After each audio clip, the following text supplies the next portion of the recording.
दोस्तों आज हम लोग जिस प्लांट्स के कैनोपी में बैठे हुए हैं ना, और जैसा कि आप देख सकते हैं यहाँ पर जो है ना आपके प्लांट्स जिसमें कि आपके क्रॉप रूट इकोसिस्टम है, स्तंभ मूल, जिसे हम लोग अपस्थनिक के कैटेगरीज में रखते हैं, एडवेंटिटस के कैटेगरीज में रखते हैं। क्योंकि जैसा कि आप देख सकते हैं कि मेरे जो ऊपर में है ना, और जिस डाली पर हम अभी बैठे हुए हैं वो है आपके बरगद के पौधे, और इसका बायोलॉजिकल नाम जो है या बॉटनिकल नोमेनक्लेचर्स के अनुसार हम लोग इसको फाइकस बेंगालेंसिस कहते हैं। इसमें होता क्या है कि कैनोपी बनता है, इसमें इतने ब्रांचेज होते हैं ना कि उसमें क्या होता है कि जो तने एवं शाखाओं से जो है ना एक हैंगिंग रूट्स का विकास होता है, और इसीलिए क्योंकि उसमें ब्रांचेज होते हैं और उसको सपोर्ट करने के लिए जो है ना सपोर्ट यानी कि हैंगिंग रूट्स जो है उसमें बनते हैं, और वो तब तक विकसित होते हैं जब तक कि वह ज़मीन तक ना आ जाए। वह हम लोगों के रूट सिस्टम जो है वो तब तक ग्रो नहीं कर जाते हैं। बाकी जैसे ही वह क्या होता है हैंगिंग रूट हम लोगों के अर्थ सरफेस को टच करता है, वो ज़मीन तक पहुंचते हैं, वह पुनः जो है ना जो आपके मेन रूट सिस्टम होते हैं, मेन स्टेम होते हैं, उनकी तरह बिहेव करता है। क्योंकि उसमें भी जो है वास्कुलर सिस्टम का प्रभाव होता है, यानी कि जो है वाटर और मिनरल्स का एब्जॉर्प्शंस किए जाते हैं। तो कहने का मतलब यहाँ पर जो है आपके बनियान ट्रीज में फाइकस बेंगालेंसिस में होता क्या है,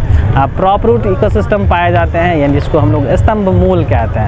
ये ग्रो करते हैं तब तक कि जो है वो ज़मीन तक ना पहुंच जाए। जैसे ही वह विकास होता है ज़मीन तक, वो भी क्या करते हैं स्ट्रेंथ एंड रिजिडिटी के साथ साथ जो है आपके वाटर एंड मिनरल का एब्जॉर्प्शंस करते हैं, है ना। तो यहाँ पर क्या है कि जड़ जो होता है ना वो क्या करता है अन्य सारे काम करने लगते हैं ना, मुख्य कार्य को छोड़ करके, प्राइमरी काम को छोड़ करके जो है ना वो क्या करते हैं स्ट्रेंथ एंड रिजिडिटी प्रदान करता है। तो इस कंडीशंस में ना तो वह अपने काम को छोड़ करके क्या करता है दूसरा काम, जैसे कि अगर हम लोग किसान की ही बात करें, अगर खुद की ही बात करें ना, तो अभी हम लोग क्या कर रहे हैं आपस में बातें कर रहे हैं ना, पढ़ाई से संबंधित बातें कर रहे हैं। अगर हम जो है अगर खेतों में जो है किसानों के सदस्य काम करें तो हम जो है उनके हिसाब से ढलेंगे ना। हम लोगों के पास क्या होगा, खुरपी होगा, कुदार होगा, और हम लोग का भूसा होगा ना।